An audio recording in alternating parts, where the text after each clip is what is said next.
نحمده ونستعينه ونستغفره ونؤمن به ونتوكل عليه ونعوذ بالله من شرور أنفسنا ومن سيئات أعمالنا من يهده الله فلا مضل له ومن يضلل فلا هادي له ونشهد أن لا إله إلا الله وحده لا شريك له والذي لا ضد له ولا ند له لا مثل له ولا مثيل له لا وزير له ولا وليد له وهو الوحيد الفرد الصمد لم يلد ولم يولد ولم يكن له كفوا أحد ونشهد أن سيدنا ونبينا وحبيبنا وبشيرنا ونذيرنا وطبيبنا وطبيب أرواحنا محمدا عبد الله رسوله فقد قال الله تعالى في كلامه المجيد وفي فرقانه الحميد رب اشرح لي صدري ويسر لي أمري واحلل عقدة من لساني يفقهوا قولي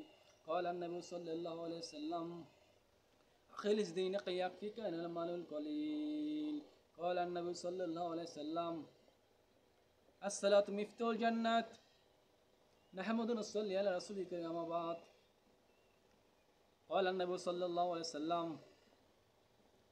أول ما يحاسب به العبد يوم القيامة الصلاة. My dear Muslim brothers and sisters, আশা রাখি ইনশাল্লাহ সবাই ভালো আছেন এবং সবাই সুস্থ আছেন। তাই সবাইকে অন্তরস্থল থেকে আসসালামু আলাইকুম রহমতুল্লাহ। তো আজকের বিষয় হচ্ছে মুসলমান কাকে বলা হয়, পুরোপুরি মুসলমান কে, এবং আল্লাহ তাআলা বলল তোমরা পুরোপুরি মুসলমান না হইয়া কবরে কেউ আইসো না। তো আজকে আমার কথা বলার বিষয় হচ্ছে মুসলমান কাকে বলা হয়, পুরোপুরি মুসলমান। তো মুসলমান তো ওই ব্যক্তি যে ব্যক্তি সমস্ত গুনাহ থেকে বিরত থাকে, সমস্ত গুনাহ থেকে নিজেকে বাঁচায় এবং সব ধরনের পাপ থেকে নিজেকে বাঁচায় এবং সমস্ত আল্লাহ তাআলার হুকুম হাকাম ও হাদিস কোরআন মাফিক চলে, হাদিস কোরআন মোতাবেক চলে, ওই ব্যক্তি হল প্রকৃত মুসলমান। এখন তার মধ্যে কিছু উদাহরণ, যেমন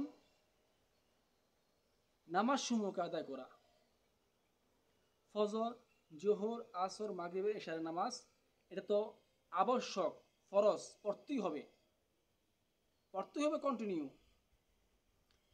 নামাজ এতই না গুরুত্ব যে বলা হয়েছে সমুদ্রের ভিতরে যদি লঞ্চ ডুবে ওই মুহূর্তে যদি আজান হয়ে যায় ওই মুহূর্তে তোমাকে নামাজ পড়তে হবে, তাও নামাজের মাফ নাই।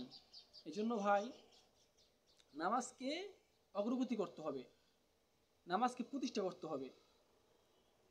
তো ভাই যে কথা বলছিলাম, মুসলমান, আল্লাহ তাআলা বলছে তোমরা পুরোপুরি মুসলমান না হয়ে কবরে কেউ আইসো না।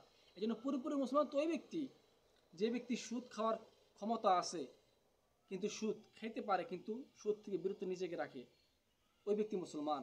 যে ব্যক্তি ঘুষ খেতে পারে কিন্তু ঘুষ খায় না, নিজেকে ঘুষ থেকে বিরত রাখে, ওই ব্যক্তি তো মুসলমান। যে ব্যক্তি চুরি করার সুযোগ আছে কিন্তু চুরি করে না, নিজেকে চুরি থেকে হেফাজত রাখে, ওই ব্যক্তি মুসলমান। যে ব্যক্তি এমন কি করতে পারে, যে ব্যক্তি ওজনে কম দিতে পারে কিন্তু ওজনে কম দেয় না, ব্যবসার ক্ষেত্রে ওজনে কম দেয় না, ওই ব্যক্তি তো মুসলমান। মুসলমান তো ওই ব্যক্তি যে ব্যক্তি ওজনে কম দেয় না, মিথ্যা বলে না, ধোকা দেয় না, নিন্দা করে না, পরনিন্দা করে না, গীবত করে না, চুগলখড়ি করে না, এবং অহংকার করে না, লোভ করে না, হিংসা করে না, নিজেকে সমস্ত পাপ থেকে বেঁচে থাকার নিয়ন্ত্রণ করে, ওই ব্যক্তি তো মুসলমান। শুধু কি পশ্চিম দিকে আসসালামু আলাইকুম রহমতুল্লাহ, পূর্ব দিকে আসসালামু আলাইকুম রহমতুল্লাহ, তার নামে কি মুসলমান? না, শুধু এর নাম মুসলমান না। মুসলমান তো মুসলমানের ধ্যান থাকবে একমাত্র আল্লাহর উপরে, তাক্কাল তো আল্লাহ। কি পৃথিবীর কেউ দেখুক আর না দেখুক, আল্লাহ আমাকে দেখতেছে, এই মুহূর্তে আল্লাহ আমাকে দেখতেছে, এই মুহূর্তে আমার গুনাহ কাজ করার সুযোগ আছে কিন্তু আমি করবো না, আল্লাহ তাআলার ভয় নিজেকে ফিরিয়ে রাখবো, ওই ব্যক্তি হলো প্রকৃত মুসলমান। প্রকৃত জ্ঞানী তো ওই ব্যক্তি যে আল্লাহকে ভয় করে, প্রকৃত আলেম তো ওই ব্যক্তি যে আল্লাহ তাআলাকে মানে, প্রকৃত আলেম তো ওই ব্যক্তি যে ব্যক্তি হযরত মুহাম্মদ সাল্লাল্লাহু আলাইহি ওয়াসাল্লামের তরিকায় চলে এবং হযরত মুহাম্মদ রাসূলুল্লাহ সাল্লাল্লাহু আলাইহি ওয়াসাল্লামের আইডিয়ায় নিজের আইডিয়াল চারিত্রিকে নিজেকে গঠন করে। এবং নবীজি হযরত মুহাম্মদ সাল্লাল্লাহু আলাইহি ওয়াসাল্লামের চরিত্র হলো এক নম্বর চরিত্র, যার নাম খুলুকে আজিম বলা হয়। যে চরিত্রের নাম খুলুকে আজিম, এক চরিত্রের নাম হচ্ছে খুলুকে হাসান, যেটা হচ্ছে আমি তোমাকে একটা এমন কি করলাম, আঘাত করলাম, বিনিময়ে তুমি আমাকে ওই আঘাতটাই করলা, এটার নাম হলো খুলুক হাসান। খুলুক কারিম চরিত্রের নাম। একটা দ্বিতীয় নম্বর চরিত্র, যে চরিত্র আমি তোমাকে দুইটা ঘুষি দিলাম, বিনিময়ে তুমি আমাকে একটা ঘুষি দিলা, তুমি সহ্য করলা, এটার নাম হলো খুলুক কারিম। আর তৃতীয় নম্বর আখলাক হচ্ছে খুলুক আজিজ, যেটাকে বলে নবীদের সিফত ছিল, যে তুমি আমার ক্ষতি করলা কিন্তু বিনিময়ে আমি তোমার উপকার করে দিয়ে আসলাম। এটার নাম খুলুক আজিম। এই আজিমের নাম হলো নবীদের সিফত। এই চরিত্রে আমাদের গঠন করতে হবে। এই জন্য ভাইয়া দোস্ত বোঝাই, যে কথা বলছিলাম, আমাদের প্রত্যেকটা আমল যাতে হয় আল্লাহর হুকুম নবীর তরিকা মোতাবেক। যদি আমাদের আল্লাহর হুকুম আছে কিন্তু নবীর তরিকা নাই, ওই আমলও আল্লাহর কাছে কোনো গ্রান্টেড না। ওই আমলও আল্লাহ তাআলার কাছে গ্রান্টেড। আল্লাহর হুকুম আছে কিন্তু নবীর তরিকা নাই, ওই আমল আল্লাহর কাছে কোনো গ্রান্টেড নেই। এবং নবীজির তরিকা আছে কিন্তু আল্লাহর হুকুম নাই, ওই আমলও আল্লাহ তাআলার কাছে কোনো গ্রান্টেড নাই। এই জন্য আল্লাহর হুকুমও লাগবে, নবীর তরিকা লাগবে, দুটোটাই আমাদের মধ্যে আনতে হবে। এই জন্য কীভাবে আনবো? قال النبي صلى الله عليه وسلم আখলিস দীনাকা ইয়াকফিকাল আমালুল কলিল। তুমি তোমার ইমানকে খাঁটি করো, অল্প আমল নাজাতের জন্য যথেষ্ট হবে। এখানে এই হাদিসের দ্বারা বোঝা যায় তুমি তোমার ইমানকে খাঁটি করো, অল্প আমল নাজাতের জন্য যথেষ্ট হবে।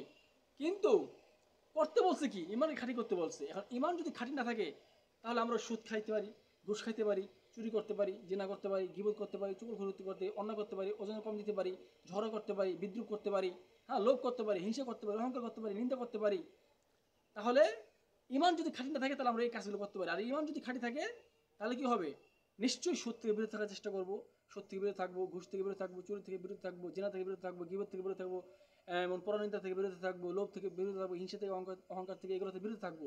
চেষ্টা করতে হবে আমাকে, যতটুকু সম্ভব কন্ট্রোল করতে হবে। এই জন্য করতে বলছি কি? আখালিস দিন ইয়াকফিকাল আমালুল কলিল, ইমানকে খাঁটি করো, অল্প আমল নাজাতের জন্য যথেষ্ট হবে। এখন করতে বলছে কি? তো ইমান যদি খাঁটি করতে হয়, ইমানের রাস্তায় দূরতে হবে না? এই জন্য আমাদের 4 মাস আল্লাহ রাস্তায় সময় লাগাতে হবে। 1 চিল্লা বাংলাদেশ, 2 চিল্লা পাকিস্তান, ইনশাল্লাহ 3 চিল্লা ইন্ডিয়া। তো ইনশাল্লাহ 4 মাস এখানে যদি আমরা লাগাইতে পারি, ইনশাল্লাহ আল্লাহ তাআলা আমাদের একটি হেদায়েতের মতো মহাদৌলত দান করবে ইনশাল্লাহ। আর হেদায়েত পৃথিবীর মধ্যে সবচেয়ে দামি সম্পদ হচ্ছে, এই পৃথিবীর মধ্যে সবচেয়ে দামি জিনিস হচ্ছে হেদায়েত।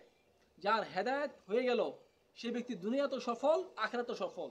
আর যে ব্যক্তি দুনিয়ার জমিনে হাজারো কোটি টাকার মালিক হয়ে গেল, হাজারো কোটি টাকার মালিক হয়ে গেল, কিন্তু আল্লাহর হুকুমও নিজের ভিতরে আনে নাই, নবীজির তরিকাও নিজেকে চালায় নাই, তার মতো হতভাগা আর দ্বিতীয় কোনো লোক হতে পারে না। এই জন্য আমাদেরকে আল্লাহ হুকুম নবীর তরিকা চলতে হবে, মানতে হবে। এই জন্য যতটুকু জানি ততটুকু পালন করার চেষ্টা করতে হবে। কারণ কি? যে হাদিসটা বললাম, আখলিস দিনাকা ইয়াকফিকাল আমালুল কলিল, তুমি তোমার অন্তরকে খাঁটি করো, অল্প আমলই নাজাতের জন্য যথেষ্ট হবে। ইনশাল্লাহ, see you next day, good bye.